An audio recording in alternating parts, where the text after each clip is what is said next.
এটা কি ফাইজলামি নাকি বাবা? তুমি এসে বললে আর আমাকে বিয়ে করতে হবে? আমি এই বুড়ো মেয়েকে বিয়ে করতে পারবো না। এই কথা শোনা মাত্র শুভর মা শুভর দিকে এগিয়ে আসলেন। তিনি সবসময় শুভকে সাপোর্ট করতেন, কিন্তু আজকে তিনি শুভর এই ব্যবহার দেখে ঠাস করে একটা থাপ্পড় বসিয়ে দিয়ে বললেন, আমি তো আমার ছেলেকে এই শিক্ষা দেইনি। নিজের বাবার সাথে কিভাবে কথা বলতে হয় এইটাও তুমি জানো না। আম্মু, তুমি আমাকে মারলে, তুমিও আমার বিরুদ্ধে চলে গেলে। তোমার এটাই প্রাপ্য ছিল। তোমাকে এই শিক্ষা আমি আরো আগে দিতে পারলে আজ তুমি এমন হতে না। শুভ তখন কি করবে বুঝে উঠতে পারছিল না। তখন তার বাবা তার সামনে আসলেন, এরপর বললেন, আজ বিকালেই তোমার বিয়ে। যদি তুমি বিয়ে না করো তাহলে তোমার জন্য কি অপেক্ষা করছে সেটা তুমি নিজেও ভালো জানো। আজকে থেকে তোমার টাকা পয়সা সব কিছু বন্ধ। তুমি তোমার মতো চলো। যদি বিয়ে করো তাহলে সব কিছু আবার আগের মতো দেওয়া হবে। শুভ বুঝলো এখন তাকে বিয়েটা করতেই হবে, কারণ টাকা ছাড়া সে চলবে কিভাবে। সে মনে মনে ভাবলো বিয়েটা করে নিবে, এরপর মেয়েটাকে অত্যাচার করে বাড়ি থেকে বের করে দিবে। সেই জন্য সে তার বাবার দিকে তাকিয়ে বলল, আচ্ছা ঠিক আছে বাবা, আমি বিয়েতে রাজি। তুমি বিয়ের ব্যবস্থা করো, আমি বিকালে বিয়ে করব। এরপর সোজা রুমে চলে গেল। বিকেলে তাকে নিয়ে যাওয়া হলো তার বাবার বন্ধুর বাসায়। সেখানে ছোট পরিসরে বিয়েটা হয়েই গেল। সব শেষে আস্তে আস্তে রাত হয়ে গেল। সে যখন বাসর ঘরে প্রবেশ করলো তখন তার মাথা নষ্ট হয়ে গেল, কারণ মেয়েটা মোটা একটা ঘোমটা দিয়ে বসে আছে। এই রকম মেয়ে পছন্দ করে না ও। সে ভিতরে প্রবেশ করতেই মেয়েটা তার পা ধরে সালাম করলো। তখন সে মেয়েটাকে সরিয়ে দিয়ে বলল, এই মেয়ে দেখো, তোমাকে আমি আমার স্ত্রী হিসেবে মানতে পারবো না। আমাকে জোর করে বিয়ে দেওয়া হয়েছে, আমি এই বিয়ে করতে চাইনি। বাবা বলেছে এই বিয়ে না করলে আমাকে টাকা পয়সা কিছু দিবে না, সেজন্য আমি বিয়েটা করেছি। কিন্তু সে মেয়েটার কাছ থেকে অন্য কোনো প্রতিক্রিয়া আশা করেছিল। মেয়েটা স্বাভাবিকভাবেই তার দিকে তাকালো, এরপর মুচকি হেসে সোফায় গিয়ে শুয়ে পড়ল।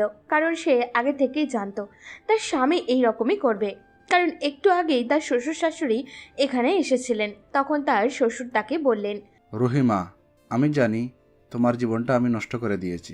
আমি তোমার বাবাকে বারবার বলেছিলাম এই কাজটা না করতে, কিন্তু জানো মা, আমার ছেলেটা এরকম ছিল না। আগে পড়াশোনায় অনেক ভালো ছিল, কিন্তু একটা মেয়ে তার জীবনটা ধ্বংস করে দিল। রুহি কিছুই বুঝতে পারছে না। সে শুধু তাকিয়েছিল তার শ্বশুরের দিকে। সে বিশ্বাস করে তার বাবাকে। তার বাবা তার জন্য কোনো ভুল সিদ্ধান্ত নিতে পারেন না। তখন তার শাশুড়ি এগিয়ে এসে বললেন, আমি জানি না মা, তুমি আমার ছেলেটাকে ঠিক করতে পারবে কিনা, কিন্তু তুমি দুর্বল হলে চলবে না। তোমাকে শক্ত হাতে এই পরিবারের হাল ধরতে হবে। আমার একমাত্র সন্তান, সে যদি এভাবে নষ্ট হয়ে যায় তাহলে সেটা কোনোদিনও মেনে নেওয়া আমার পক্ষে সম্ভব নয়। একটা মেয়ে তার জীবনে এসেছিল, মেয়েটা তাকে ধোকা দিয়ে চলে যায়। এরপর থেকেই না আমার ছেলেটা এমন হয়ে গেছে। তার সামনে যদি নিজেকে দুর্বলভাবে উপস্থাপন করো তাহলে সে তোমাকে অত্যাচার করবে। আমাদেরকে ক্ষমা করে দিও। আমাদের সন্তানের ভালোর জন্য আমরা তোমার জীবনটাকে নষ্ট করে দিতে চাইনি, কিন্তু তোমার বাবার সাথে এই ব্যাপারটা নিয়ে কথা বলার সময় তিনি আমাদেরকে এই সিদ্ধান্ত নিতে বলেছেন। বলতে বলতে তিনি কান্না করতে শুরু করলেন। এটা দেখার পর রুহি তার শাশুড়িকে জড়িয়ে ধরে বলল, আম্মু, আপনি তো আমাকে চেনেন, ছোটবেলা থেকে আমাকে দেখেছেন, আমি কি করতে পারি সেটাও জানেন। আমি আপনার ছেলেকে আবার ঠিক করে দিব, আপনি কোনো চিন্তা করবেন না। তুমি পারবে মা, আমার বিশ্বাস তুমি পারবে। তুমি আমার ছেলেটাকে আগের মতো করে দাও। আমার ছেলেটাকে এভাবে দেখতে আমার যে ভিতরটা ফেটে যাচ্ছে। আমি কথা দিচ্ছি মা, যতদিন না আপনার ছেলেকে ঠিক করতে পারছি ততদিন আমি এই বাড়ি থেকে যাব না। এদিকে শুভ কোনো চিন্তা না করেই ঘুমিয়ে পড়ল। মেয়েটা যখন নিজে থেকে সবকিছু মেনে নিয়েছে তাহলে সে আর কষ্ট করবে কেন। কিন্তু যখন ঘুম ভাঙলো তখন বুঝতে পারলো তার উপরে পানি পড়ছে। সে চিৎকার করে সামনে তাকালো, দেখতে পেল মেয়েটা জগ নিয়ে দাঁড়িয়ে আছে। এই মেয়ে, এই এটা কি করছো তুমি? আপনি কি, হ্যাঁ, আজকে আমাদের বউ ভাত, এটা কি আপনি জানেন না? এতক্ষণ ধরে ঘুমাচ্ছেন কেন? তাড়াতাড়ি উঠুন। অনেকক্ষণ ধরে ডাকছিলাম কিন্তু উঠছিলেন না, তাই পানি ঢেলে দিলাম। এই মেয়ে, তোমার কি মাথা নষ্ট? তুমি আমার উপরে পানি ফেললে কেন? তোমার তো সাহস কম না? তুমি জানো আমি তোমাকে কি করতে পারি? আমার সাহসের কোনো কিছুই আপনি দেখেননি জুনিয়র, তাই যেটা বলছি শোনেন। তাড়াতাড়ি উঠে রেডি হয়ে নিন। যদি একটুও সময় নষ্ট করেন তাহলে কিন্তু আপনার জন্যই বিপদ আসবে। তোমার এত সাহস, তুমি আমাকে হুমকি দাও? আমি তোমাকে বলেছি না আমার সাথে স্ত্রীর অধিকার খাটাতে আসবে না? আমি তোমাকে স্ত্রী হিসেবে মানি না। আমি বিয়ে করতে চাইনি, আমাকে জোর করে বিয়ে দেওয়া হয়েছে। আপনাকে জোর করে বিয়ে দেওয়া হোক বা স্বাভাবিকভাবে, সেটা আমি জানি না, কিন্তু আমি আপনাকে স্বামী হিসেবে মানি। তাই আমার কথা শুনতে হবে। যদি আমার কথা না শোনেন তাহলে আমিও আমার আসল রূপ দেখিয়ে দিব। বেশি রাগ দেখাতে আসবেন না আমার সাথে। তাড়াতাড়ি রেডি হয়ে নিচে নামুন, আমার পরিবারের সবাই চলে আসবে একটু পর। শুভ তখন রেগে ওয়াশরুমে চলে গেল, কারণ এই মেয়েটার সাথে সে বেশি কথা বলতে চায় না। মেয়েটা দেখতে অসম্ভব সুন্দর। সে লুকিয়ে কয়েকবার মেয়েটার দিকে তাকিয়েও ছিল ঘুমানোর পরে, কারণ সে সরাসরি যদি মেয়েটার দিকে তাকায় তাহলে তো মেয়েটার মায়ায় পড়ে যেতে পারে। সেজন্য ঘুমিয়ে যাওয়ার পর তাকিয়েছিল মেয়েটার দিকে কিছুক্ষণ। রুহি তখন একটা দীর্ঘশ্বাস নিয়ে দাঁড়িয়ে থাকলো। সে কি পারবে তার শাশুড়িকে দেওয়াটা কথাটা রাখতে? কত বড় মুখ করে তো তাদেরকে বলে দিল তাদের সন্তানকে সে ঠিক করে ফেলবে, কিন্তু এটা কি তার দ্বারা সম্ভব? এই ছেলেকে কি সে ঠিক করতে পারবে? কিন্তু ছেলেটার মুখের ভিতরে আলাদা একটা মায়া আছে, যেটা সে গোপন করার চেষ্টা করে। রুহি নিজের অজান্তেই মুচকি হাসে, এরপর মনে মনে বলে, আমার জুনিয়র বর, আপনি কতদিন এভাবে থাকবেন? আমার মায়ায় আপনাকে পড়তেই হবে। আপনি কতদিন এভাবে থাকতে পারেন সেটা আমিও দেখে নিব। এরপর তারা নিচে নামলো। তাদেরকে দেখার জন্য তাদের আত্মীয় স্বজন সবাই আসলো। রুহি সবার সাথেই অনেক সুন্দর করে কথা বলছে। সবাই রুহিকে দেখে অনেক খুশি হচ্ছে। রুহি এই বাড়িতে আগেও এসেছে, কারণ তার বাবা এবং তার শ্বশুর দুজনেই অনেক ভালো বন্ধু। একটু পর রুহির পরিবারের সবাই চলে আসলো। সবাইকে দেখে রুহি খুব খুশি হলো। ওদিকে শুভ রোবটের মতো শুধু চারিদিকে তাকাচ্ছিল। তার কোনো কিছুই ভালো লাগছে না। এত মানুষের মধ্যে থাকতে অসহ্য লাগছে। সেজন্য সে তার মায়ের কাছে গিয়ে বলল, আম্মু, আমার এসব ভালো লাগছে না, আমি বাইরে যেতে চাই। আমি কিছু জানি না, তোমার বাবাকে গিয়ে বলো। তুমি এখন বাইরে যেতে পারবে না, তোমার শ্বশুর বাড়ির লোকজন এসেছে, সবার সাথে কথা বলো। মানুষের মধ্যে থাকলে ভালো লাগবে। তোমরা কি করতে চাইছো আমাকে নিয়ে? তোমরা বললে বিয়ে করার কথা, আমি বিয়ে করে নিলাম। এসব কথা তো ছিল না। তোমরা শুধু বিয়ে করার কথা বলেছো, আমি বিয়ে করে নিয়েছি। এর বাইরে এসব নিয়ম কানুন আমি মানতে পারবো না। আমি বললাম না আমাকে কিছু বলে লাভ নেই। আমার আত্মীয় স্বজন এসেছে, আমি তাদেরকে নিয়ে ব্যস্ত। তুমি তোমার বাবাকে গিয়ে বলো যা বলার। আমার এসব ভালো লাগছে না। তোমার যদি রাগ দেখাতে হয় তাহলে তোমার বাবার সাথে গিয়ে দেখাও। শুভ আর কিছু না বলে সেখান থেকে রাগ করে চলে আসলো, কারণ সে জানে তার বাবা তাকে এই অনুমতি কখনোই দিবে না।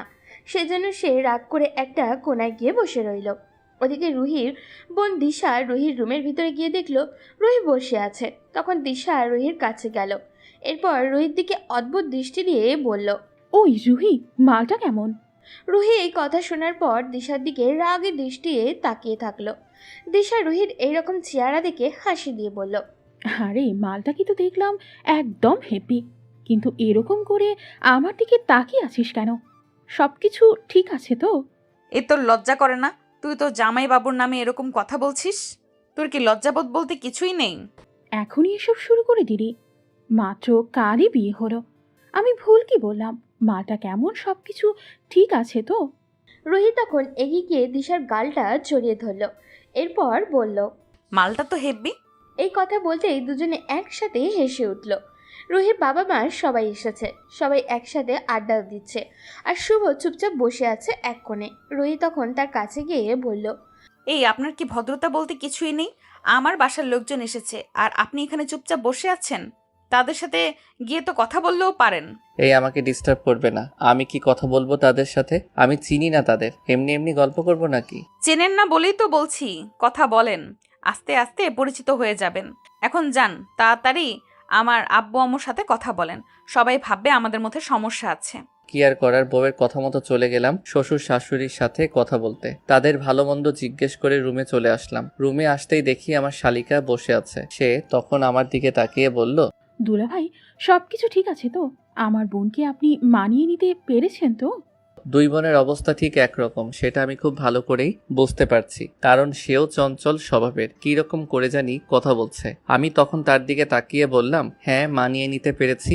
কি বলেন দুলাভাই, এই রাগী মেয়েটা কি করে আপনি মানিয়ে নিলেন? আমার বোনকে তো আপনি চেনেন না, অসম্ভব রকম রাগী। তার মতের অমিল হলে আপনাকে মেরেও ফেলতে পারে। শুভ কথাটা শোনার পর কিছুটা ভয় পেয়ে গেল। এরপর দিশার দিকে তাকিয়ে বলল, আচ্ছা, তোমার বোন কি সত্যি এতটাই রাগী? আর কি বলবো দুলাভাই, কলেজে একটা ছেলে এসে তাকে প্রপোজ করেছিল। হঠাৎ জুতা খুলে ছেলেটাকে পিটিয়ে দিয়েছিল পুরো কলেজের সামনে। এখন ভাবেন আপনাকেও মারতে পারে। আপনি তো সবসময় ঘরের ভেতরে থাকেন, আপনাকে খুনও করে ফেলতে পারে। কথাটা শোনার পর আমি একটা শুকনো ঢোক গিললাম। এরকম ভয়ঙ্কর একটা মেয়েকে বিয়ে করেছি এটা ভাবতেই পারছিলাম না। এরপর তার সাথে আরো বেশ কিছুক্ষণ কথা বললাম। শালিকার সাথে ভালোই আড্ডা জমে গেল। সে চলে যেতেই আমি চুপচাপ বসে রইলাম, কারণ সন্ধ্যার পর আমাকে বের হতে হবে। আমার বন্ধুরা বসে আছে আমার অপেক্ষায়। সন্ধ্যার সময় শ্বশুরবাড়ির সবাই চলে গেল, সেই জন্য আমি বাইরে চলে আসলাম। বাইরে আসতে আমার বন্ধু রাফি আমাকে দেখে বলল, আসলে ম্যাম, ওই যে দেখেন বাইরে দাঁড়িয়ে আছে 20 টাকার মতো পথ শিশু। আসলে ম্যাম, ওরা স্যারদের সাথে এসেছে, তাদের সবার খাবারের টাকাও এখানে এড আছে। আপনি স্যারকে জিজ্ঞেস করতে পারেন, স্যারই আমাদের বলেছেন ওদের যা লাগে দাও। তুই এমন ছিলি না, আমি কত গর্ব করতাম তোকে নিয়ে, কিন্তু এটা কিভাবে করতে পারলি? এই বাড়ি ভর্তি মানুষের সামনে আমাদের অপমান করতে পারলি? তোর লজ্জা করে না? নিজের থেকে বড় একটা মেয়েকে ভালোবাসার কথা বলিস, সে তোর থেকে বড়, সেটা কি তুই জানিস না? এরপরেও এসব ভাবলি কি করে? দুস্থ, এটা কিভাবে সম্ভব? শুনলাম তুই নাকি বিয়ে করে ফেলেছিস। আর বলিস না দোস্ত, জোর করে আমাকে বিয়ে দিয়ে দিয়েছে। যদি বিয়ে না করতাম তাহলে আমাকে টাকা পয়সা সবকিছু দেওয়া বন্ধ করে দিত। আচ্ছা ঠিক আছে, সজীব আমাদের জন্য অপেক্ষা করছে, চল পার্টিতে যাবি না? শুভ তখন রাফির কথা শুনে কিছুক্ষণ ভাবলো, এখন কি পার্টিতে যাওয়া ঠিক হবে? পরে বাসায় গেলে যদি আবারও ঝামেলা হয়। আবার এটাও মনে হচ্ছে যদি আজ পার্টিতে না যায় তাহলে তার বন্ধুরা ভাববে সে বিয়ে করে বইয়ের আঁচলে তলে ঢুকে গেছে। সেজন্য সে রাফিকে বলল। হ্যাঁ দোস্ত, চল আমরা দুজন যাই। সজীব নিশ্চয়ই আগে থেকেই গিয়ে বসে আছে। এরপর দুজন পার্টির উদ্দেশ্যে রওনা দিল। সেখানে যাওয়ার পর বন্ধুদের পাল্লায় পড়ে শুভ অনেক ড্রিঙ্কস করে ফেলল। শুভর মাথা ঠিক ছিল না, সেজন্য সেখানেই শুয়ে পড়ল। জায়গাটা বেশ ভয়ঙ্কর। এখানে এসেই তার পরিচয় হয় শুভ আর সাজিবের সাথে। এই জায়গাটা অনেক সময় মাদকের ব্যবসাতেও হয়। শুভ এইসব দেখে কিছুই বলতে পারে না, কারণ সেও এখানকার একজন সদস্য। সেও এখানে মাদক সেবন করার জন্যই আসে। শুভ মাদকের প্রতি আসক্ত হয়ে গেছে যখন থেকে রিয়া তাকে ছেড়ে চলে গেছে। সজীবের সাহায্যে শুভ তার বাসায় গেল। বাসায় পৌঁছে দেখলো সবাই ঘুমিয়ে আছে, সেজন্য রুমে চলে গেল। আমি রুমের মধ্যে খাবার নিয়ে এসেছি। নিচে বসে খেতে ভালো লাগছিল না, আর এখনও জামাই আসেনি। হঠাৎ করে সে রুমে ঢুকলো। আমি তো তাকে দেখে পুরো অবাক হয়ে গেলাম, কারণ সে পুরো মাতাল ছিল। সে আমার দিকে তাকিয়ে কোনো কথা না বলেই বিছানায় গিয়ে ধপাস করে শুয়ে পড়লো। আমি মন খারাপ করে ফেললাম। আমার জামাই মাদকাসক্ত, এটা আমি জানতামই না।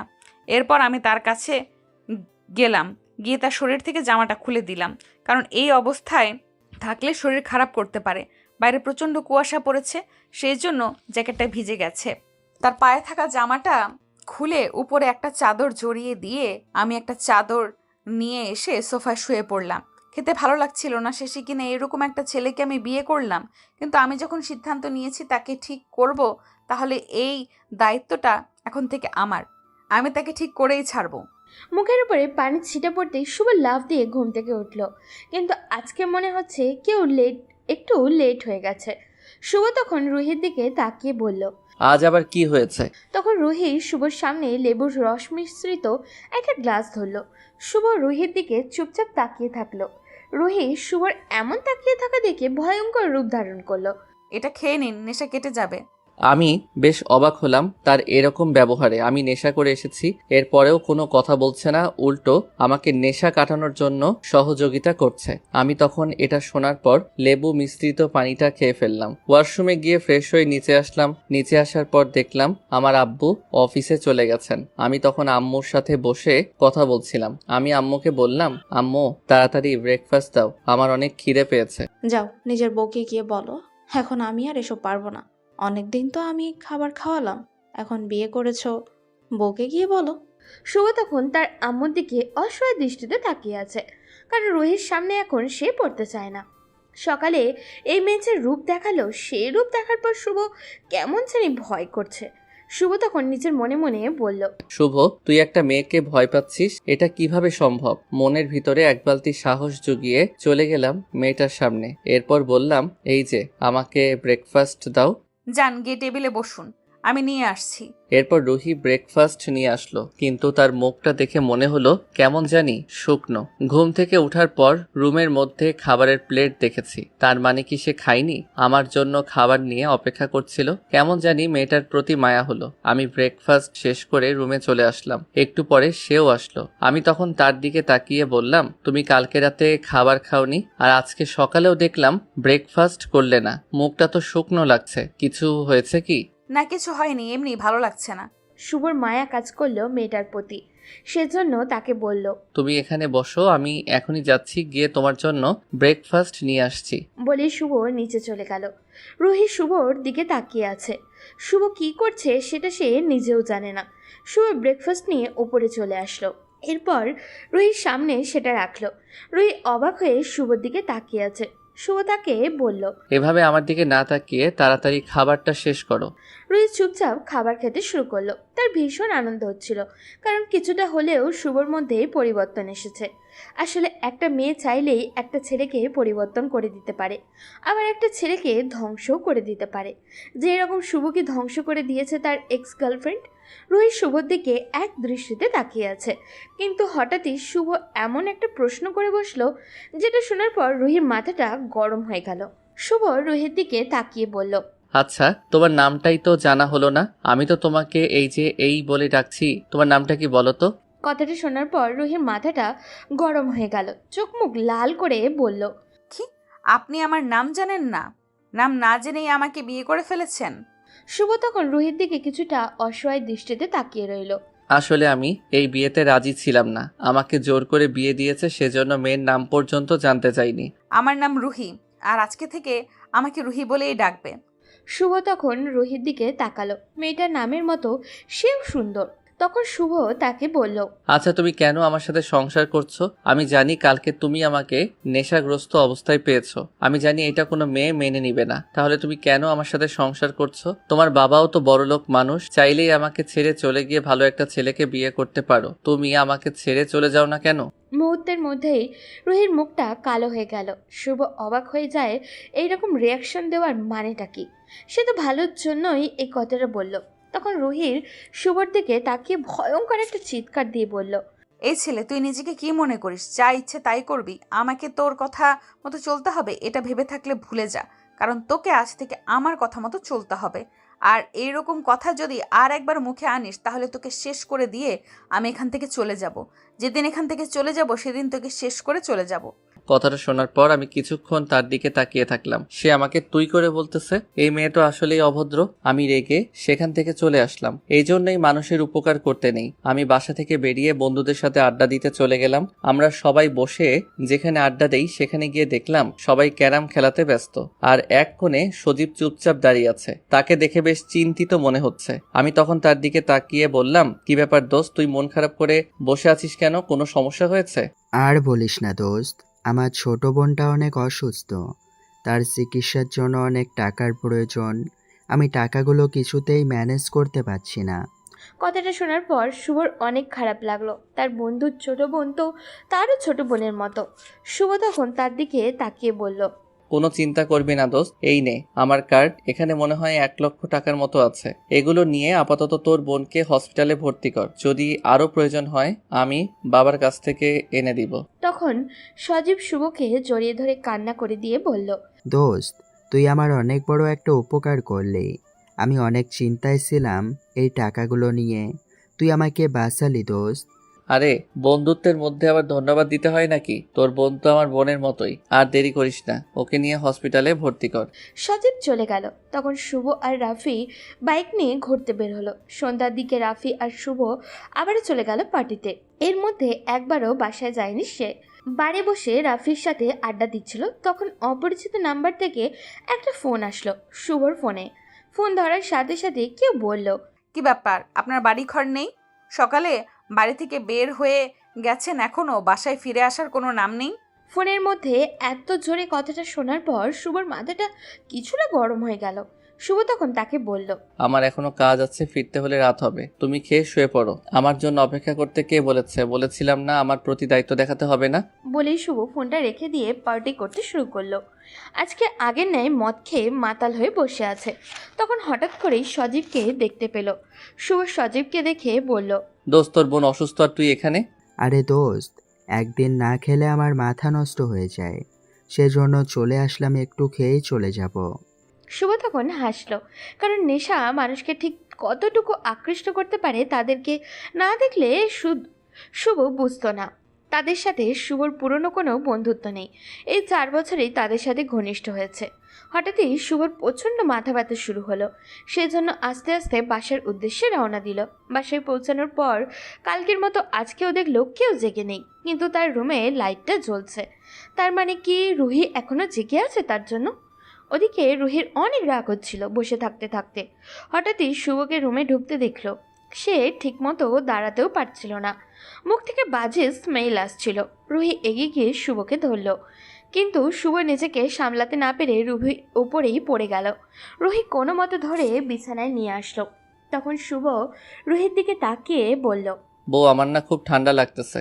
আমি তখন এরকম কথা শুনে বেশ চমকে গেলাম, কারণ সে একদম বাচ্চাদের মতো কথা বলছিল। মদ খাবার পর মানুষের অবস্থা কীরকম হয় সেটা আমি কোনোদিনও দেখিনি, কিন্তু আমার জামাইকে দেখে সেটা বুঝতে পারলাম। সে কিছু না বলেই আমাকে জড়িয়ে ধরে বলল, এখন ঠিক আছে, এখন গরম লাগতেছে, আসলে অনেক ঠান্ডা লাগছিল, হা হা হা হা। রুহি তখন শুভকে জড়িয়ে ধরে কান্না করে বলল, কেন তুমি এরকম করো? তুমি কি বোঝো না আমি তোমাকে ভালোবেসে ফেলেছি?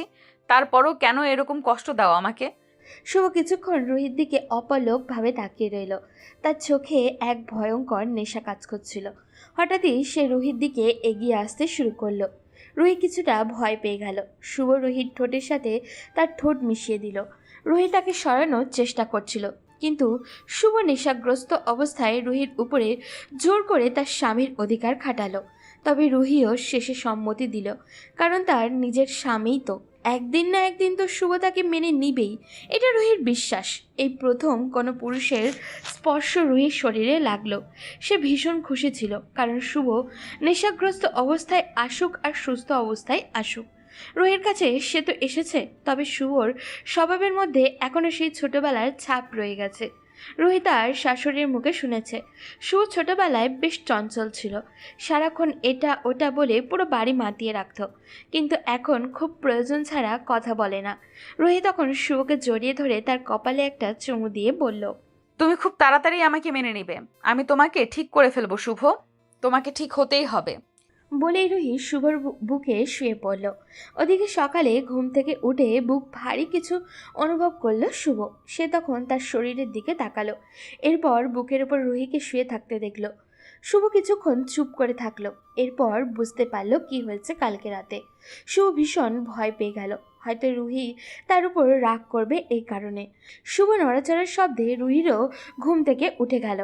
শুভ রুহির দিকে তাকাতেই দেখল রুহি তার দিকে অদ্ভুত দৃষ্টিতে তাকিয়ে আছে। শুভ এটা দেখে আরও ভয় পেয়ে গেল, কিন্তু শুভ তো নিজের ইচ্ছায় কিছু করেনি। কাল নেশার ঘরে কি করেছে সে নিজেও জানে না।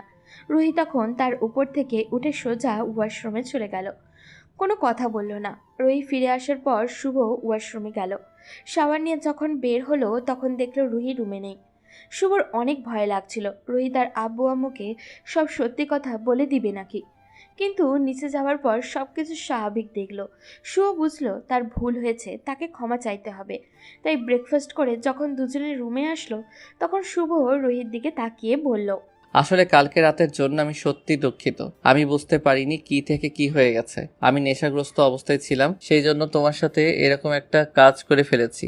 জামাইয়ের মুখে এমন একটা কথা শুনে আমার অনেক হাসি পাচ্ছিল, কারণ সে নিজের স্ত্রীর সাথে সম্পর্ক করেছে, আবার ভয়ও পাচ্ছে।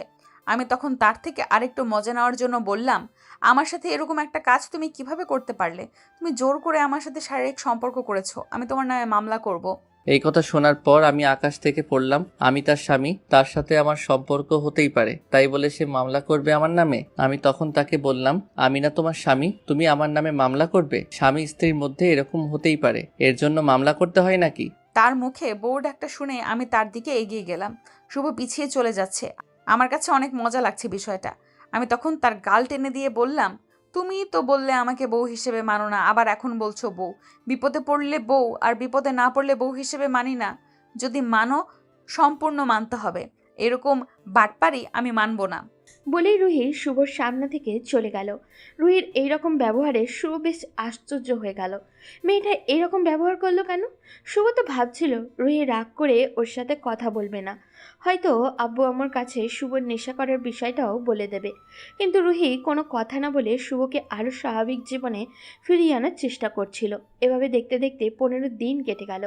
প্রতিদিন শুভ মদ খেয়ে বাসায় ফিরত, কিন্তু সেটা ওর পরিবারের কেউ জানতেও পারতো না।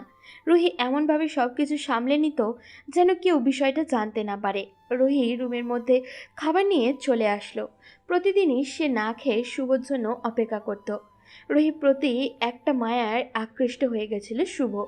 এখন রুহিকে না দেখলে শুভর ভালো লাগে না। শুভ কি করবে কিছু বুঝে উঠতে পারছিল না।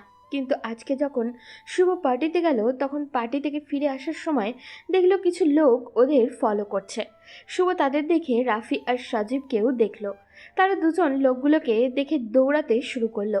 শুভ পিছন পিছন ডাকতে শুরু করলো। তখন সজীব থেমে শুভর দিকে তাকিয়ে বলল, দোস্ত, এই ব্যাগটা রাখ।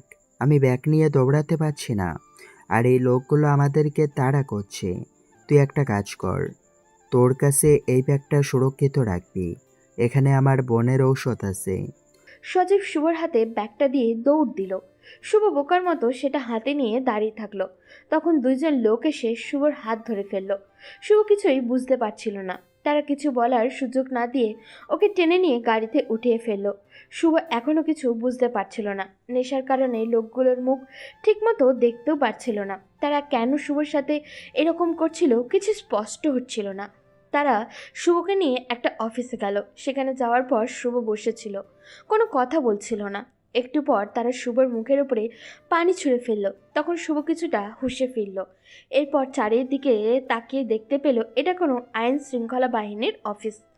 শুভ তখন তাদের দিকে তাকিয়ে বলল, আপনারা কারা আর আমাকে কেন ধরে নিয়ে এসেছেন এখানে? তখন যে দুইটা লোক শুভকে ধরে নিয়ে এসেছিল তারা শুভর সামনে এসে বসলো। এরপর রেগে একজন বলতে লাগলো, অনেক দিন থেকে তোদেরকে খুঁজছিলাম। এই এলাকার মাদক ব্যবসা করিস তাই না? তোকে হাতে নাতে আজকে আমরা ধরেছি। তোর কাছে ইয়াবা সহ অনেক মাদক ছিল। তোর জীবন তো আবার শেষ হয়ে গেল। শুভ এই কথা শোনার পর আশ্চর্য হয়ে গেল। এরপর ভয় পেয়ে তাদেরকে বলল, কি বলছেন এসব? আমি এসব কোনোদিনও করি না। আর আমার কাছে মাদক আসলো কিভাবে?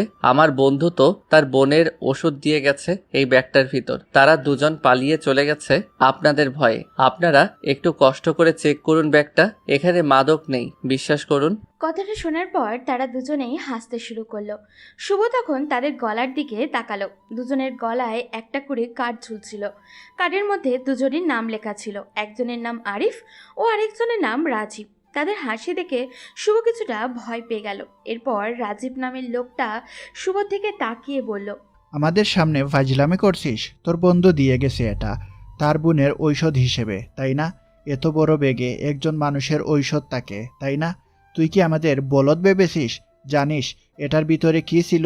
এটার ভিতরে ফেন্সিডিল, ইয়াবা সহ বিভিন্ন রকম মাদক দ্রব্য ছিল। তোকে আমরা ইয়াবা ব্যবসা করতে ধরেছি, তাই তোকে আমরা ছাড়ব না। তোর নামে কেস হবে। বিশ্বাস করেন আমি এসবের কিছুই জানি না। আমার বন্ধুরা এটা আমার কাছে দিয়ে গেছে। আপনারা তো দেখেছেন আমরা 3 জন ছিলাম, 2 জন পালিয়ে গেছে আর আমাকে ধরে নিয়ে এসেছেন। আর একটাও মিথ্যা বলার চেষ্টা করবি না। সব চোর ধরা খাওয়ার পর বলে সে কোনো দিন চুরি করেনি, তাকে বাধ্য করা হয়েছে চুরি করার জন্য। তাই এসব মিথ্যা কথা বলে আজ পার পাবি না। বিশ্বাস করেন আমি এসবের সাথে জড়িত না। আমার বাবা RS কোম্পানির চেয়ারম্যান আরমান চৌধুরী, আমি তার ছেলে শুভ চৌধুরী। আপনারা আমার ব্যাপারে খোঁজ নিতে পারেন। আমার বন্ধুরা এসব করতে পারে, কিন্তু আমি এসবের কিছুই জানি না। বিশ্বাস না হলে খোঁজ নিয়ে দেখতে পারেন ওই ক্লাবের ম্যানেজারের কাছ থেকে। আমি 4 বছর থেকে ওখানে যাই শুধু ড্রিঙ্কস করার জন্য। লোকগুলো তখন নিজেদের মধ্যে কিছু একটা বলাবলি করলো। এরপর শুভর দিকে তাকিয়ে বলল, তুমি তো অনেক ভালো একজন লোকের সন্তান। তুমি এসবের সাথে কিভাবে জড়িয়ে পড়লে? আমরা তো ভাবতেও পারছি না ওনার মতো একজন সমাজসেবী মানুষের ছেলে এত খারাপ কিভাবে হতে পারে। শুভ তখন তার কাহিনী তাদেরকে খুলে বলল।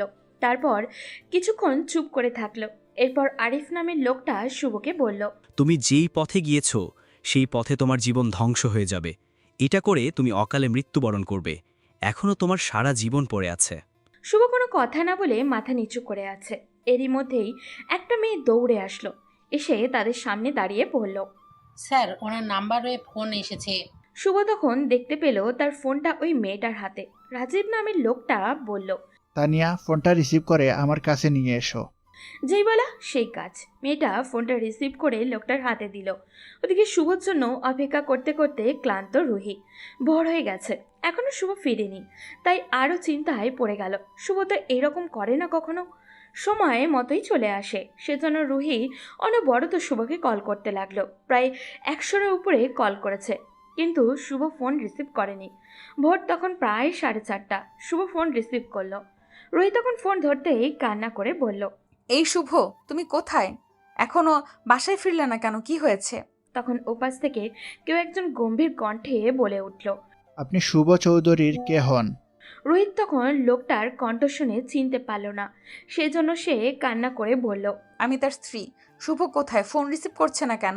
ও আচ্ছা, আপনি কোনো চিন্তা করবেন না। আপনার স্বামীকে আমরা নিয়ে এসেছি। আমরা তার আত্মীয়। কালকে সকালে সে বাসায় ফিরে যাবে। আপনি কোনো চিন্তা করবেন না, ঘুমিয়ে পড়ুন। রোহি মনে মনে কিছুটা শান্তি পেল। এর সাথে শুভর প্রতি অনেক রাগ হলো। সে রুহিকে বলে তো তার আত্মীয়ের বাড়িতে যেতে পারত। কি আর করার, ক্লান্ত শরীর নিয়ে শুয়ে পড়ল। কিছুক্ষণের মধ্যেই ঘুমিয়ে গেল, কারণ সারা রাত ঘুম হয়নি। ওদিকে শুভ তখন অবাক হয়ে গেল তাদের কথা শুনে। তারা তখন শুভর দিকে তাকিয়ে বলল, দেখো, তুমি ভালো পরিবারের সন্তান। তুমি এসবের সাথে জড়িয়ে নিজের জীবন নষ্ট করতেছো।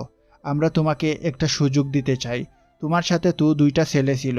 ওই 2টা ছেলেকে দেখো, তারা যদি এরা হয় তাহলে তুমি অনেক বড় বিপদের মধ্যে আসো।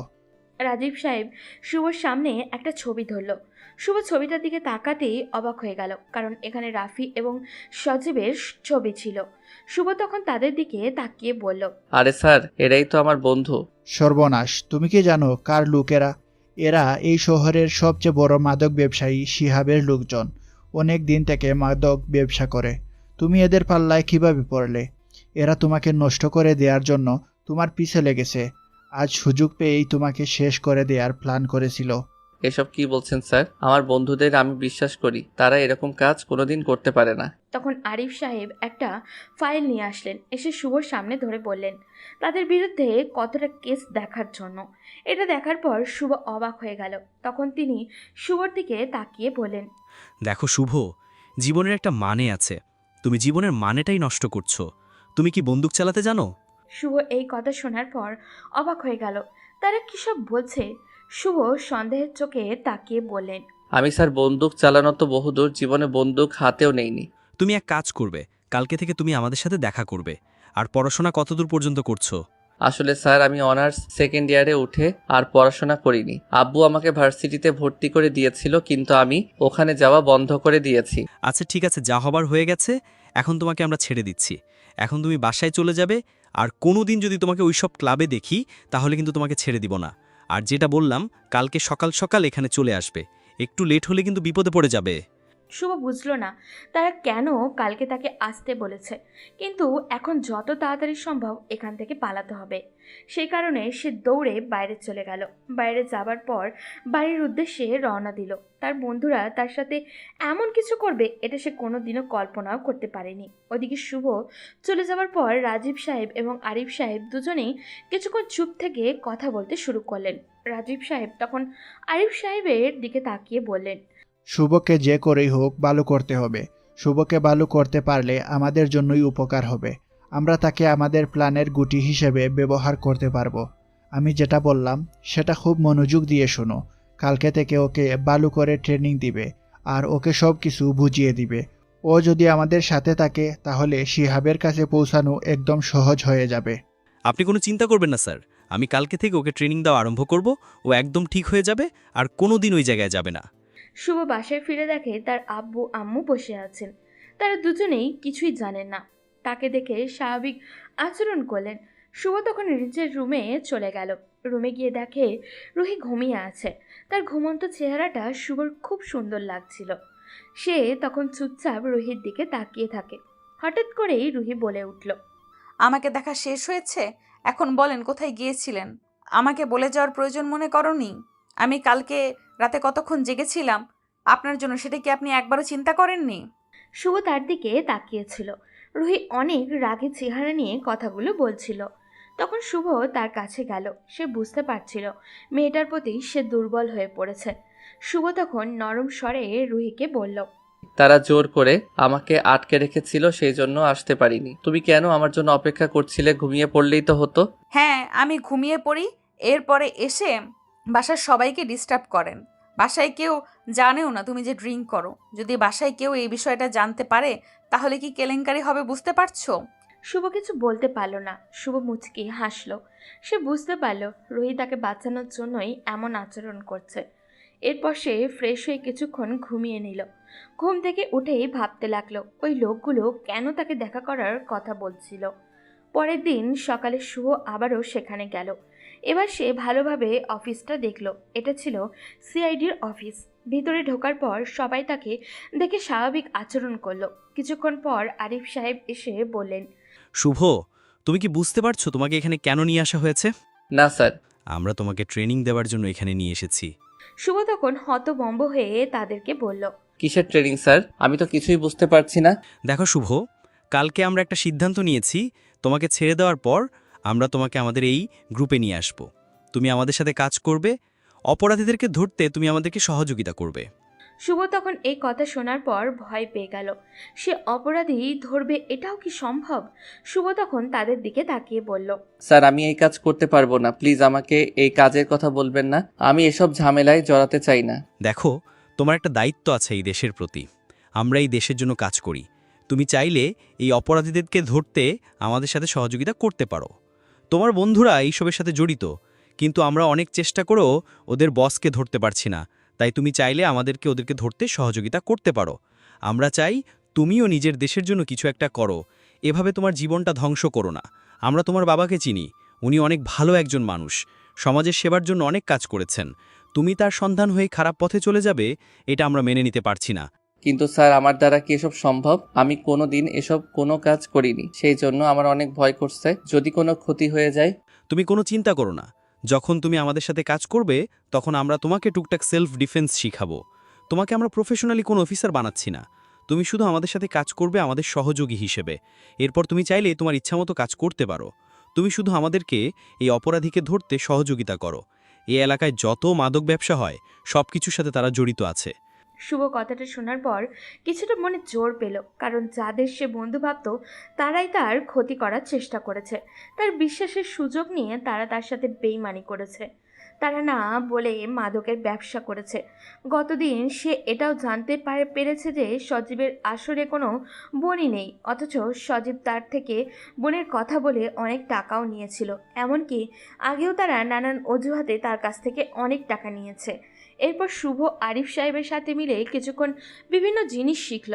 তখন আরিফ সাহেব তার দিকে তাকিয়ে বললেন, জানো শুভ, আমাদের সমাজটা এখন অনেক খারাপ হয়ে গেছে। কেউ ভালো কোনো কাজের সাথে জড়িত হতে চায় না, সবাই খারাপ পথে চলে যায়। ভালোবাসাকে অনেকে সস্তা মনে করে, কিন্তু ভালোবাসা আসলে ততটাও সস্তা নয় তুমি যতটা মনে করছো।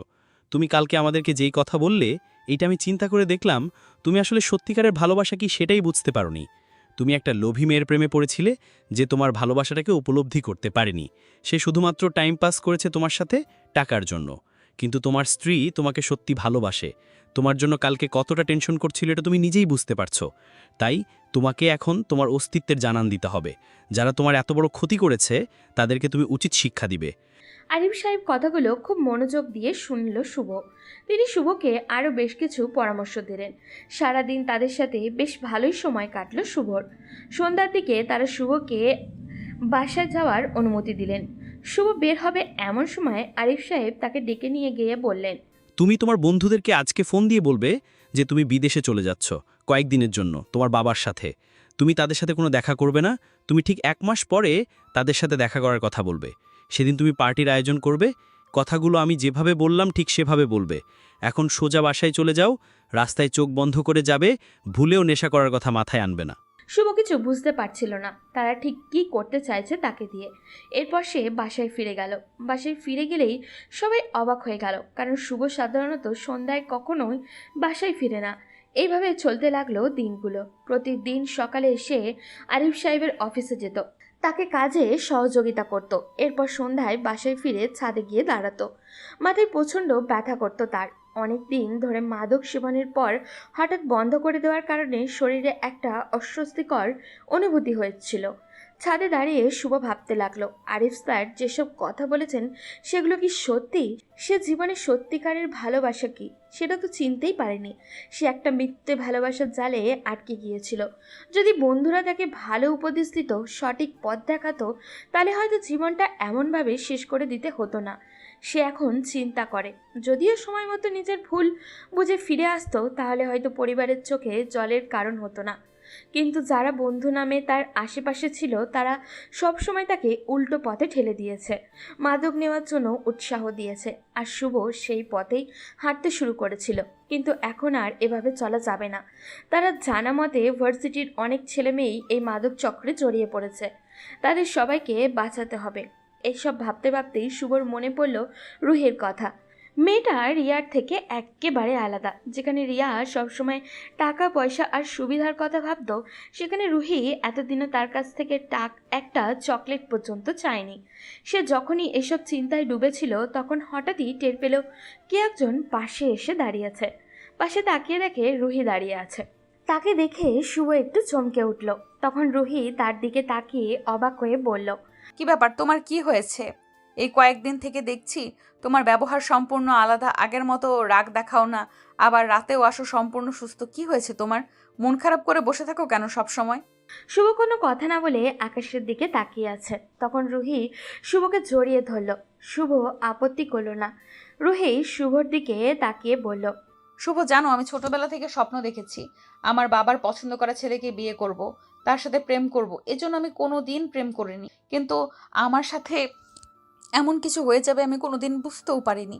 আমি তোমাকে ভালোবেসে ফেলেছি শুভ। তুমি আমাকে কোনোদিন ছেড়ে চলে যাবে না তো? রুহির এমন আবেগময় কথা শুনে শুভ অবাক হয়ে গেল। সে বুঝতেই পারছিল না কি জবাব দেবে, শুধু চুপচাপ তার দিকে তাকিয়ে রইল। এরপর রুহিকে সরিয়ে সে নিজের রুমে চলে এলো। কিন্তু রুহি সেখানেই দাঁড়িয়ে রইল। রুমে আসার পরেও শুভ কিছুতেই শান্তি পাচ্ছিল না। কি করবে, কি বলা উচিত, কিছুই বুঝে উঠতে পারছিল না। মনে হচ্ছিল নিজের মনের সাথেই প্রতিটা মুহূর্তে যুদ্ধ করে যাচ্ছে। সব কিছু কেমন যেন অচেনা হয়ে গেছে। প্রতিদিনের মতো পরের দিনও সে আরিফ সাহেবের ওখানে গেল।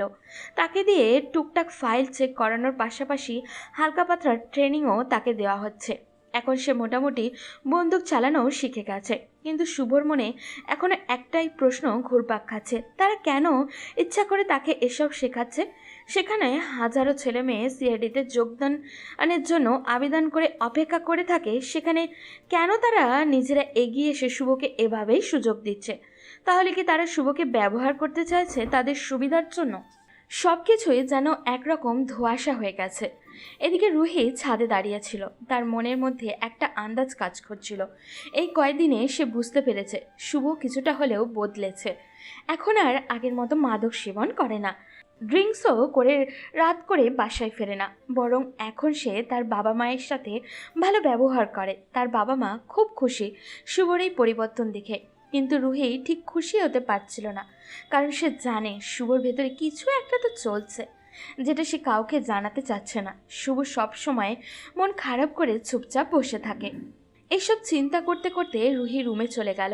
রুমে গিয়ে দেখলো শুভ শুয়ে আছে। তখন সেও চুপচাপ গিয়ে তার পাশে শুয়ে পড়ল। এভাবেই শুভর দিন চলছিল। সব কিছুর পরে সে রুহির প্রতি কেমন জানি দিন দিন দুর্বল হয়ে পড়ছিল। এটা সে খুব ভালো করেই বুঝতে পারছিল। মেয়েটা তাকে পাগল করে দিচ্ছে। সে রুহির প্রতি আকর্ষিত হয়ে পড়েছে। সে বুঝতে পারছিল সে রুহিকে ভালোবেসে ফেলেছে, কিন্তু সেটা রুহিকে বোঝাতে পারছিল না। শুভ নিজের মনের সাথে যুদ্ধ করছিল। এরই মধ্যেই ওখানে তার প্রায় 1 মাস শেষ হয়ে গেছে। তখন রাজীব সাহেব তাকে ডেকে নিলেন। শুভ দেখল আরিফ সাহেবও সেখানে বসে আছেন। তখন তিনি শুভর দিকে তাকিয়ে বেশ গুরুত্বের সাথে বলে উঠলেন, এই যে বন্দুকটা দেখতে পাচ্ছ, এটা আজ থেকে তোমাকে দিলাম। এটা খুব সাবধানে রাখবে। এটা সরকারি লাইসেন্সকৃত বন্দুক। এটা সাধারণত কাউকে দেয়া যায় না, কিন্তু আমি যেহেতু এটার দায়িত্বে আছি তাই ইচ্ছা করলেই যে কাউকে দিতে পারি। কিন্তু এটা যদি হারিয়ে ফেলো তাহলে আমাকে বিপদের মধ্যে ফেলে দিবে, কারণ এটা সরকারি মাল। সরকার আমার কাছ থেকে এটার জন্য হিসাব নিবে, তাই এটা খুব সাবধানে রাখবে। কিন্তু স্যার আমি বন্দুক দিয়ে কি করব? বুকার মতো কথা বলবে না শুভ। তোমাকে আমরা এতদিন থেকে এখানে রাখছিলাম কি জন্য সেটা আমি তোমাকে এখন বুঝাচ্ছি। আমরা চাইছিলাম তোমার বন্ধুদেরকে ধরার জন্য তুমি আমাদের সহযোগিতা করো, এবং তোমার বন্ধুদেরকে ধরতে পারলেই আমরা পৌঁছে যাব শিহাবের কাছে। শিহাবকে ধরা এত সহজ না, তাকে একমাত্র চিনে তোমার বন্ধুরা। তাই তোমার বন্ধুদের কাছ থেকে তোমাকেই সব ইনফরমেশন জোগাড় করতে হবে, আর বন্দুকটা তোমার আত্মরক্ষার জন্য। শুভর কাছে ব্যাপারটা বেশ ভালো লাগলো, তাই খুশি হয়ে বলল, অবশ্যই স্যার, আমি চেষ্টা করব এই দায়িত্ব সঠিকভাবে পালন করার। তুমি আজকে থেকে তোমার কাজ শুরু করো। আজকে 1 মাস পূর্ণ হয়েছে। তুমি তোমার বন্ধুদের কাছে ফিরে যাও। তুমি কিভাবে ইনফরমেশন নিয়ে আসবে সেটা তোমার ব্যাপার, কিন্তু ভুলেও ওখানে গিয়ে ড্রিঙ্কস করতে শুরু করবে না। শুভ তার নতুন মিশনের জন্য বের হলো। এই 1 মাস কিভাবে সময় কেটেছে সে নিজেও জানে না। আজকে মনের ভিতরে আলাদা একটা রোমাঞ্চ কাজ করছে ওর। শুভ তখন তার বন্ধুদেরকে কল করলো। রাফি তাকে বলল তাদের পুরোনো জায়গায় চলে আসার জন্য। শুভ ওই ক্লাবে চলে গেল। সেখানে যাওয়ার পর তার মাথায় একটা প্ল্যান আসলো। শুভ কৌশলে সাজানো একটা বোতল বের করলো। সেই বোতলে শুভ আগে থেকেই মদের বদলে কোল্ড ড্রিঙ্কস ভরে নিয়ে গিয়েছিল এবং সেটা খেতে শুরু করলো। কিছুক্ষণ পর মাতাল হওয়ার অভিনয় করে রাফিকে বলল, দোস্ত জানিস আমি গিয়েছিলাম মালয়েশিয়াতে। ওখানে তো শুধু মাদকের ব্যবসার কিছুই নেই। আমার মনে হচ্ছে যদি কোনোভাবে টাকা দিয়ে পুলিশ ম্যানেজ করতে পারি তাহলে এই ব্যবসা করে অনেক টাকা ইনকাম করতে পারবো। আমাকে আর কোনো চিন্তা করতে হবে না। তুই সত্যি বলছিস? তুই এই ব্যবসা করলে অনেক ভালো হবে। তোর কাছে টাকা আছে, তোর বাবাকে বললেই তোকে টাকা দিয়ে দিবে। আমরা তোকে হেল্প করব। আমাদের পরিচিত অনেকেই আছে যারা মাদক সাপ্লাই করে, তাদের কাছ থেকে তোকে কিনে দেব। এরপর আমরা 3 জন মিলে বিক্রি করব। এটা তো খুব ভালো কথা। আমিও এটাই চিন্তা করছিলাম, তোর পরিচিত কেউ থাকলে আমাকে তার সাথে কন্ট্যাক্ট করিয়ে দে। আমি তার কাছ থেকে মাদক কিনে নিয়ে আসব। আমি আমার বাবাকে বুঝিয়ে ফেলেছি। অনেক টাকা আমার বাবার কাছে থেকে ব্ল্যাকমেইল করে নিয়ে গেছে। এখন আমি সেই টাকা দিয়ে মাদক কিনতে চাই এবং সেটা আমরা 3 বন্ধু মিলে বিক্রি করব। আমাদের আর কোনো চিন্তাই থাকবে না। তাহলে দোস্ত তুই কোনো চিন্তা করবি না, আমি কালকে তোকে নিয়ে যাব। আমার পরিচিত একজন আছে, আমরা কাল তোকে ওর কাছে নিয়ে যাব। শুভ তখন মনে মনে হাসল, কারণ কালকে তারা কত বড় বিপদের মধ্যে পড়বে সেটা তারা নিজেরাও জানে না। শুভ তাদের সাথে বেশ কিছুক্ষণ কথা বলে মাতাল হওয়ার ভঙ্গি করে সেখান থেকে বের হয়ে এসে রাজীব স্যারকে সব কিছু জানিয়ে দিল। তিনি এটা শোনার পর অনেক বেশি খুশি হলেন। ওদিকে আপনি মা হতে চলেছেন, আপনি কোনো চিন্তা করবেন না, ঠিক হয়ে যাবেন। এই কথা শোনার পর রুহি যেন আকাশ থেকে পড়ল। আসলে হয়েছিল কি, সন্ধ্যার সময় সে আর তার শাশুড়ি মা ড্রয়িং রুমে বসেছিল। তখন হঠাৎ করেই তার মাথা ঘুরে যায়। এটা দেখে তার শ্বশুর শাশুড়ি দুজনেই অবাক হয়ে যান। তারা দ্রুত ডাক্তারকে ডেকে আনেন। ডাক্তার এসে যে কথাটা বললেন সেটা শুনে রুহি বোঝার চেষ্টা করছিল কি বলবে, কিভাবে গ্রহণ করবে। শুভ এখনও তাকে স্ত্রী হিসাবে মেনে নেয়নি। সে কেমন প্রতিক্রিয়া দেখাবে এটা ভাবতে রুহির মনটা খারাপ হয়ে গেল। রুহির মনে হচ্ছিল যদি শুভকে এই খবরটা জানানো হয় তাহলে হয়তো সে অনেক খুশি হবে। হাজারো চিন্তা তার মাথায় ঘুরপাক খাচ্ছিল। অন্যদিকে তার শ্বশুর শাশুড়ি খুব খুশি হয়েছেন। তারা তো পরের দিন পুরো এলাকায় মিষ্টি বিতরণের পরিকল্পনা করে ফেললেন। তার রুম থেকে চলে যাওয়ার পর রুহি নিজেকে সুন্দর করে সাজালো। সে ঠিক করেছিল আজকে সে আবারও শুভকে তার মনের কথা বলবে। অনেক দিন তো কেটে গেছে, এবার সে জানতে চায় শুভ তাকে সত্যিই গ্রহণ করবে কিনা। রাত তখন প্রায় 9টা। শুভ বাসায় ফিরে আসে। রুহি তার জন্য অপেক্ষা করছিল। সে এগিয়ে গিয়ে কিছু বলার আগেই শুভ বলল, রুহি আমি অনেক ক্লান্ত, আমাকে এখন ডিস্টার্ব করবে না। আমি একটু ঘুমাতে চাই। তুমি কিছু বলার হলে কালকে বলবে, এখন আমি এসব শুনতে চাই না। কথাটা শোনার পর রুহির মনটা খারাপ হয়ে গেল। সে কোনো কথা বলতে পারল না। শুভ তাকে এড়িয়ে চলে গেল। রুহি বারান্দায় গিয়ে কাঁদতে শুরু করলো। সে এত খুশির একটি সংবাদ শুভকে জানাতে পারল না, বরং শুভ তাকে উপেক্ষা করল। তার মনে অজানা একটা অভিমান জন্ম নিল। সেই অভিমানে কিছু না বলে চুপচাপ গিয়ে তার পাশে শুয়ে পড়ল। পরদিন সকালে শুভ কিছু না বলেই উঠে চলে গেল। সকালে রুহি কথাটা বলতে পারল না। অন্যদিকে তার শ্বশুর শাশুড়ি খুশি দেখে রুহির মন বিভ্রান্ত হয়ে পড়ল। সে বুঝতে পারছিল না এই পরিস্থিতিতে সে খুশি হবে না কান্না করবে। তারা এতটাই ব্যস্ত হয়ে পড়লেন খবরটা নিয়ে। এদিকে শুভ বাইরে চলে এলো। বাইরে আসার পর তারা দেখা হলো সজীব আর রাফির সঙ্গে। আগেই সে রাজীব স্যারকে জানিয়ে দিয়েছিল তাদেরকে ফলো করতে। সজীব আর রাফি শুভকে নিয়ে গেল একটা আস্তানায়। সেখানে পৌঁছানোর পর একজন লোক শুভকে দেখে তার দিকে এগিয়ে এসে বলল, কি ব্যাপার, তুই কি মাদক কিনতে যাচ্ছিস? জি, আমি কিনতে চাচ্ছিলাম। আমাকে সজীব আর রাফি তোর কথা বলেছে। আমার কাছে এমন এক লোক আছে যিনি কোটি কোটি টাকার মাদক ব্যবসা করেন। তার কাছ থেকে আমি এনে দিতে পারবো, কিন্তু এর জন্য আমার কিছু কমিশন লাগবে। আপনি কোনো চিন্তা করবেন না, আপনি যত টাকা বলবেন তত টাকাই দিব, কিন্তু আমাদের যত লাভ হয় এটা একটু ব্যবস্থা করে দিবেন। এসব নিয়ে তোকে চিন্তা করতে হবে না। আমি যেখান থেকে নিয়ে আসবো সেখানে কোটি কোটি টাকার ব্যবসা হয়। তার সাথে আমার খুব ভালো সম্পর্ক। তিনি এই এলাকার একজন বড় ব্যবসায়ী। তারা তখন শুভর সাথে কথা বলতে শুরু করলো। হঠাৎ করেই সেখানে রাজীব স্যার এবং তার টিম আক্রমণ চালালো। আক্রমণ করে তারা সবাইকে ধরে ফেললো। রাফি এবং সজীব তখন শুভর দিকে তাকিয়েছিল। শুভ ধীরে ধীরে তাদের দিকে এগিয়ে গেল। এরপর বলল, তোরা আমাকে বন্ধু ভাবতিস তাই না?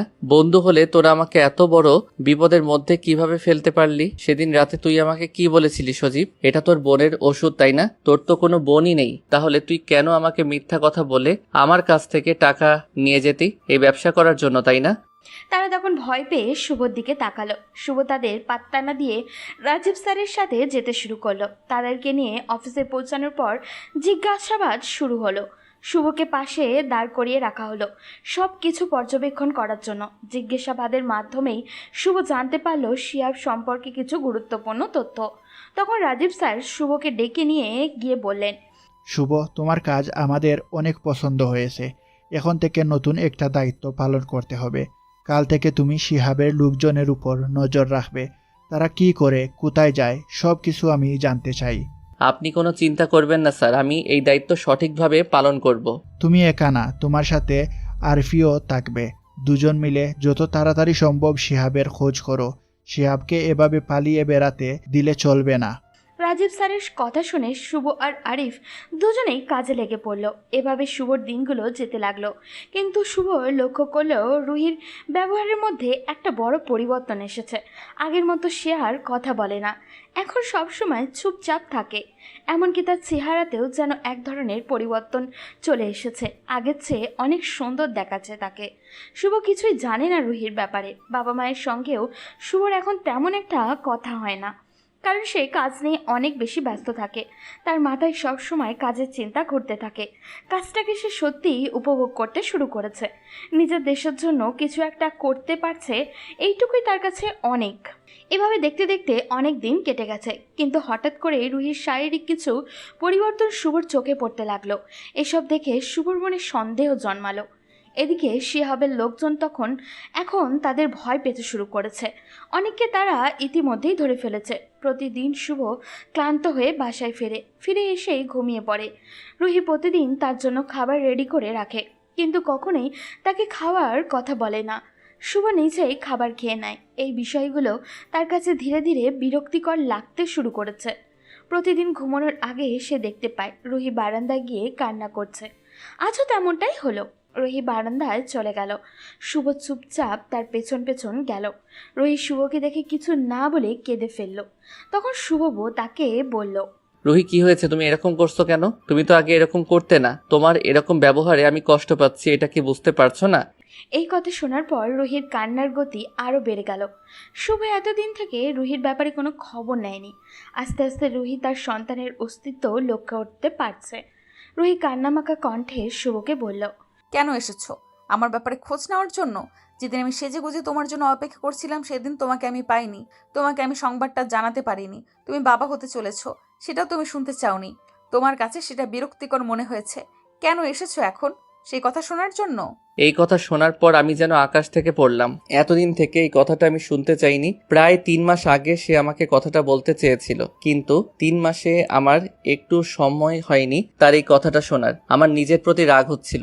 আমি তখন তার সামনে বসে পড়লাম। এরপর কান্না করে তাকে বললাম, সরি, আমি ভুল করে ফেলেছি রুহি। আমি এতদিন থেকে তোমার সামনে নিজেকে ভালোভাবে উপস্থাপন করতে চাইছিলাম। নেশার অন্ধকার জগৎ থেকে বের হতে চাইছিলাম। আমি কতটা খুশি হয়েছি সেটা আমি তোমাকে বলে বোঝাতে পারবো না। তুমি তো আমাকে আমাকে বলতে পারতে এই কথাটা? একদিন বলতে পারোনি বলে তুমি এত বড় একটা খুশির সংবাদ আমার থেকে লুকিয়ে রাখলে? শুভর কান্না দেখে আমি তাকে জড়িয়ে ধরলাম, কারণ এই মানুষটার কান্না আমি সহ্য করতে পারবো না। এরপর সে আমার সাথে আরো অনেকক্ষণ কথা বলল। আমি অনেক খুশি ছিলাম। বুঝতে পারছি শুভ আমাকে ভালোবেসে ফেলেছে, কিন্তু তার মুখ থেকে তার ভালোবাসার কথাটা শুনতে চাই। গত কয়েকদিনে শুভ আমাকে বলেছে সে একটা কাজে যোগ দিয়েছে, কিন্তু শুভ কি কাজ করে সেটা আমি বা আমার শ্বশুর শাশুড়ি অনেক জিজ্ঞাসা করেছি, সে কিছুই বলেনি। এদিকে আমি পাগল হয়ে যাচ্ছি, কারণ সে প্রত্যেকদিন সকালে বেরিয়ে যায়, আবার সন্ধ্যার পরে বাসায় ফিরে আসে। আসার পর আমার সাথে কথা বলে, আমার খেয়াল রাখে, আমাকে নিয়ে ঘুরতে বের হয়। শুভর মধ্যে বিশাল একটা পরিবর্তন চলে এসেছে। সে নতুন করে দায়িত্ব নিতে শিখেছে। আমার প্রতি তার যে দায়িত্ব সেগুলো সঠিকভাবে পালন করছে, কিন্তু কখনো বলে না যে সে আমাকে ভালোবাসে। আমি তার ব্যবহার দেখে বুঝতে পারি সে আমাকে ভালোবাসে।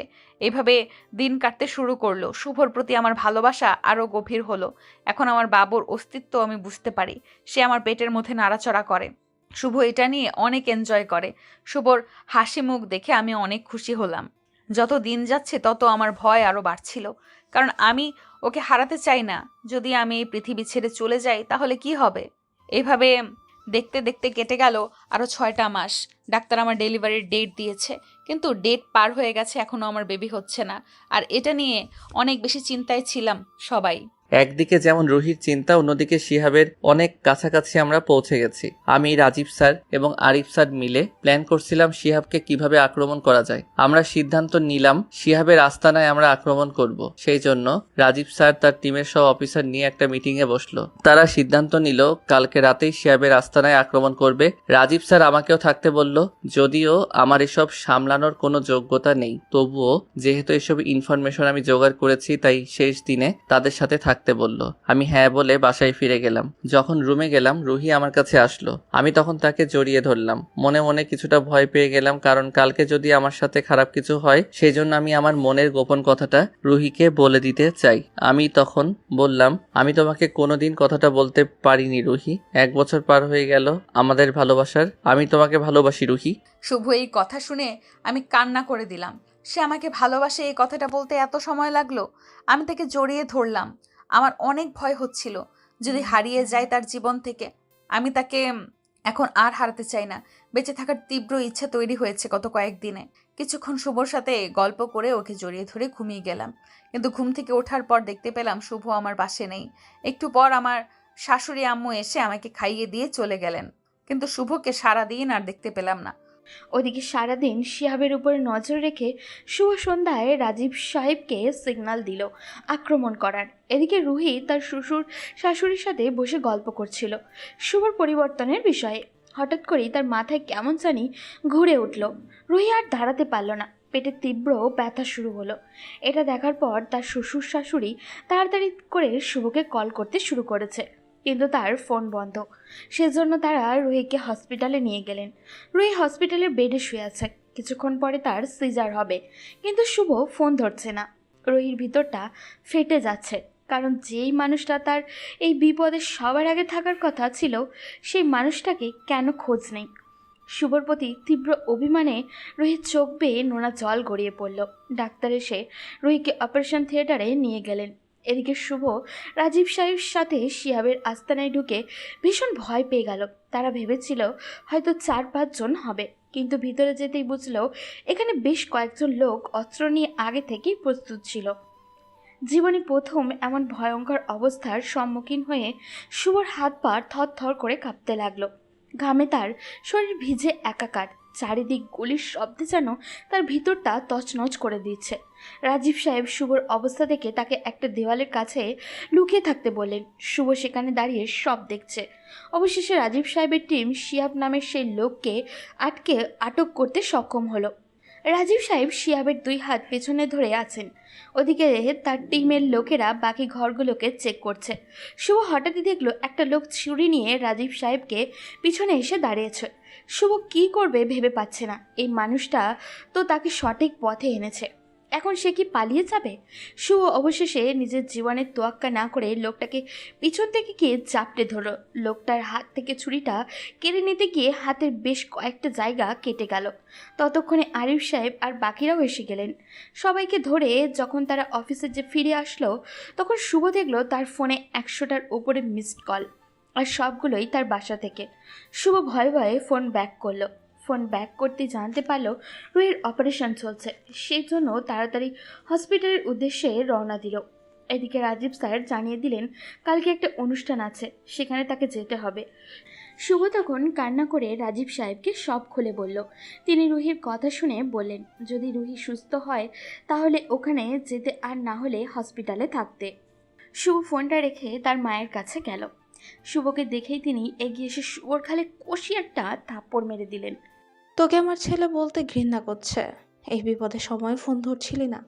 কোথায় এমন কাজ করছিলি যে আমাদের ফোনটা তোলার সময় পাসনি তুই? এটা কত কষ্ট পেয়েছে জানিস?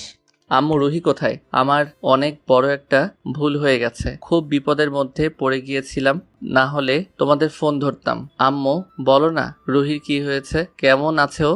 শুভর আম্মু তখন তাকে নিয়ে গেল একটা কেবিনে। সেখানে যাওয়ার পর দেখলো রুহি শুয়ে আছে, পাশে একটা ফুটফুটে ছেলে। শুভ তখন রুহির দিকে এগিয়ে গেল। সে শুভকে দেখে চিৎকার করে বলল, খবরদার, তুই যদি আমার সামনে আসবি তাহলে তোকে আমি শেষ করে ফেলবো। আমার ছেলেকে স্পর্শ করবি না, এটা তোর ছেলে না। তুই এত বড় একটা বিপদের মুহূর্তে আমাকে ছেড়ে চলে গেছিস। তোকে আমার স্বামী বলতে লজ্জা লাগছে। তুই আমার সামনে থেকে চলে যা, না হলে কিন্তু আমি নিজের ক্ষতি করে ফেলবো। রুহি, একটাবার আমার কথাটা শোনো। আমি তোর কোনো কথাই শুনতে চাই না। যদি আমাকে তুই ভালোবেসে থাকিস তাহলে এখন আমার সামনে থেকে চলে যাবি। তোর মুখও আমি দেখতে চাচ্ছি না। শুভ তখন কান্না করে সেখান থেকে চলে আসলো। তার আব্বু আম্মুকে দেখলো স্বাভাবিক আচরণই করছে, তার মানে কি তারাও শুভর উপর রাগ করে আছে? পরদিন শুভ চলে গেল অফিসে। সেখানে যাওয়ার পর দেখলো অনেক বড় আয়োজন করা হয়েছে, কিন্তু তার মনের অবস্থা সম্পূর্ণই খারাপ। একটু পর সেখানে ডিএসপি স্যার এলেন। উনি আসার পর সবাই ওনাকে বরণ করে নিল। উনি সবার সাথে কুশল বিনিময় করে শুভর কাছে এলেন। এরপর শুভর কাঁধে হাত রেখে বললেন, রাজীব আমাকে অনেক আগে তোমার কথা বলেছিল, কিন্তু আমি সেদিন তোমাকে কোনো গুরুত্ব দিইনি। তুমি প্রমাণ করে দিয়েছ মানুষ চাইলেই পরিশ্রমের মাধ্যমে নিজের খারাপ জীবনটাকে ভালো কাজে ব্যবহার করতে পারে। মিডিয়ার অনেক লোকজনই ছিল সেখানে। ডিএসপি এবং এসপি স্যার বক্তব্য দিলেন, শুভকেও কথা বলার সুযোগ দিলেন। শুভ সেখানে নিজের মাদকাসক্তি থেকে ফিরে এসে দেশের জন্য কাজ করার গল্পটা বলল। সবাই শুভর অনেক প্রশংসা করলো। এদিকে রুহি তখন হসপিটালে।